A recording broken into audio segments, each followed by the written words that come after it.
Today I have traveled into North Alabama. I am in Cullman, Alabama. In the month of October in 2019, Cullman made it onto the news for having two brutal double homicides that were just days apart from each other.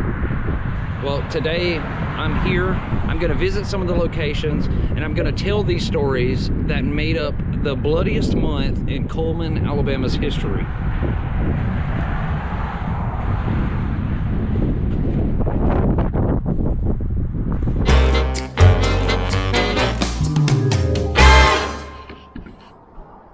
October of 2019, as I said in the intro, it was a bloody, horror-filled month for the people and the law enforcement here in Cullman, Alabama. Today I'm going to do things just a little bit different because there's two stories that took place in this month, and in this one video I'm going to talk about both of those stories. But I do want to warn you, they can be a little heartbreaking, especially this first story that I'm going to talk about. On October the 12th of 2019, the father of these two little boys, 3-year-old Alvaro and 8-year-old Taylor Garcia, the father of those boys, he had just gotten off work and he pulled up right outside of his house here in Cullman. When the man walked into the home, he would stumble across a horror movie scene, a scene that no normal parent should ever have to experience. When he walked through the front door of his house, the father found both of his two little boys laying on the floor with their throats cut, and they were laying in pools of their own blood. They were deceased. Plus, their mom was nowhere to be found. The father, in a panicked fright, he calls 911. The officers arrive here on scene in large numbers. They didn't really know what to expect. After they went in and discovered the two young boys laying on the floor inside of the home, the police start creating a perimeter around the house and they start searching for evidence. While they were searching the grassy areas outside of the home, they stumbled across the boy's mother, Sarah Franco Tapia. She was laying on the ground out here in one of the fields, and she had shallow cut marks on her wrist and on her throat.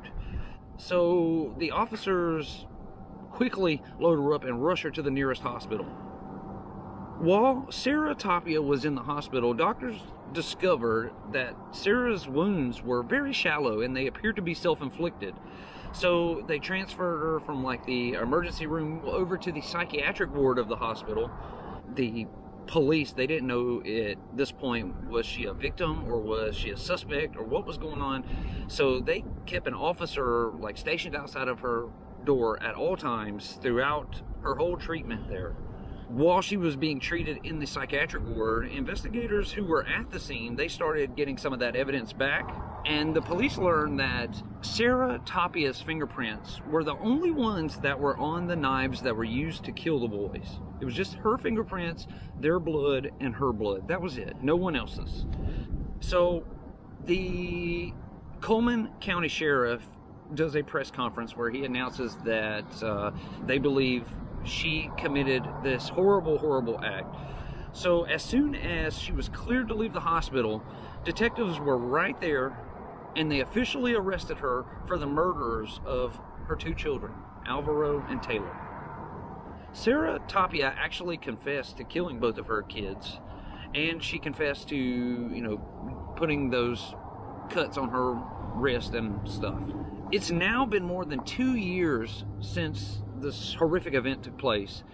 Sarah has made several court appearances, but she has not had her trial yet in front of a jury of her peers. Sarah is charged with 3 counts of capital murder, 2 for both of the boys, and then 1 additional count for the murder of 2 or more people under the age of 14. If she's convicted against a psychiatric defense, she can definitely get a death sentence here. 9 days later, after Alvaro and Taylor were murdered, And about 30 miles away on the opposite side of Cullman County, the Cullman County Sheriff's Office respond to a 911 call right here at this home. Like I said, we're still in Cullman County. We're just like out in the boonies up on a mountain. The 911 caller says that he lived inside of this home with the homeowner and that he had been stabbed and he needed help right now. Like I said, we're pretty far out here in the woods, so I would imagine it probably took police officers a good 20 minutes or so to get all the way out here. But once they did, they were able to enter the home, and they found 3 people laying inside on the floor, laying in their own blood. They found the homeowner, 75-year-old Roland Edwards. He was already deceased. They also found a friend of his, 76-year-old Thomas DeWill. He was still alive. They rushed him to a hospital, but he died before they could get him to the nearest hospital. And then they found the 911 caller, 48-year-old Jody Tudor. He was still alive, but in critical condition. All 3 men had been stabbed and shot in multiple areas, and then they were left to die. Unfortunately for the perpetrator here, he didn't make sure that they were all completely dead before he left. Jody Tudor was still alive, and he was able to call 911, and then when the police got there, he was able to tell the responding officers exactly what happened before he was taken to a hospital and rushed into surgery.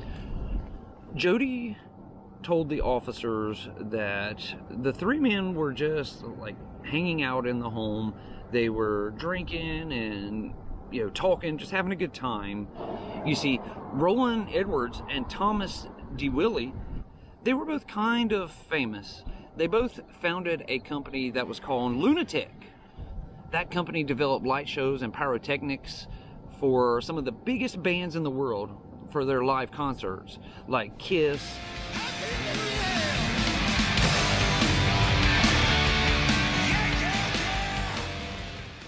John Bon Jovi,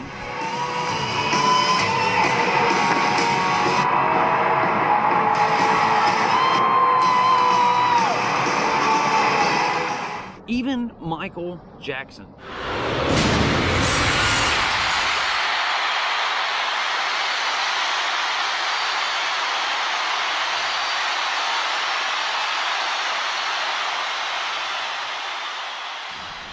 And those are just a few of the bands that they did this for. They did it for a lot more. They also worked for the Disney theme parks on several occasions, and they worked for sports teams.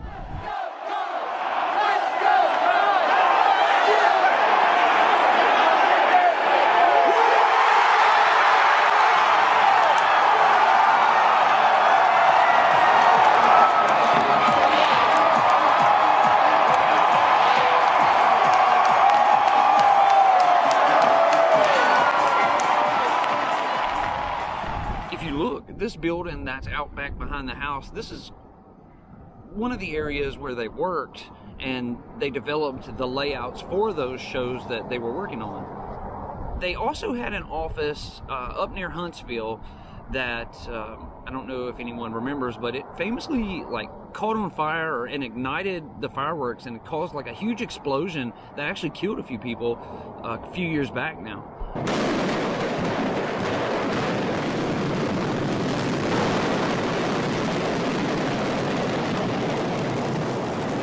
Approximately 11:19 a.m.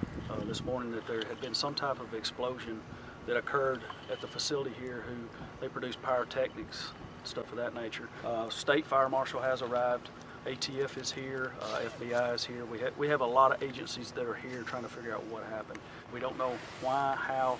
At this time, it's still early. We don't know what happened. There is one confirmed deceased individual, 3 minor injuries, and 2 critical injuries. Had 2 leave in ambulances, and I believe 1 med flighted out of here. So, because these guys rubbed elbows with some of the most famous people in the world, people always wanted to befriend them and hang out with them, and they always had people around, people coming over. So Jody Tudor tells the officers that they were just hanging out. and like I said, drinking and having a good time when 30-year-old Matthew Clayton knocked on the door. Roland let him come in, and he was there for a couple of hours hanging out with him, and then all of a sudden Matthew and Roland got into an argument. One minute everybody was fine and they were having a good time, and then the next minute Matthew and Roland were arguing and yelling at each other, and then all of a sudden Matthew pulls out a gun and shoots all three men. Thomas DeWill and Jody Tudor, they didn't even have anything to do with it, but he still shot them anyways. Investigators have not said what initially caused the argument. All that they will tell us is that it was a situation that had happened years ago that had been a point of hostility between the two men for quite some time, and that they got arguing about that, and that's what started it. It caused them to go from just having a good time into madness, where three men were shot out of nowhere. And then after he shot all three men, Matthew proceeds to pull out a pocket knife, and then he stabs each of them. I guess in his mind he was trying to ensure that they didn't survive, but he botched it, and he left Jody Tudor alive to tell the police everything. The Cullman County Sheriff's Office immediately issues a BOLO for Matthew Clayton, but within minutes the Sheriff's Office starts getting calls about a drunk driver driving up I-65 headed north. The police catch up to this drunk driver just as the driver loses control and crashes off of the road right here at exit 361 on I-65. The police get to him and he seems to be okay. They check his driver's license and their screen lights up and flashes and makes noise and goes crazy. This is Matthew Clayton, and he's wanted for murder. Matthew Llewayne Clayton was arrested and charged with 2 counts of murder and 1 count of attempted murder. He is being held at the Cullman County Detention Center with no bond, so he can't bond out until his trial. But 5 days after his arrest and he was sent to jail, Matthew apparently decided he didn't want to deal with it. So he committed suicide while in custody.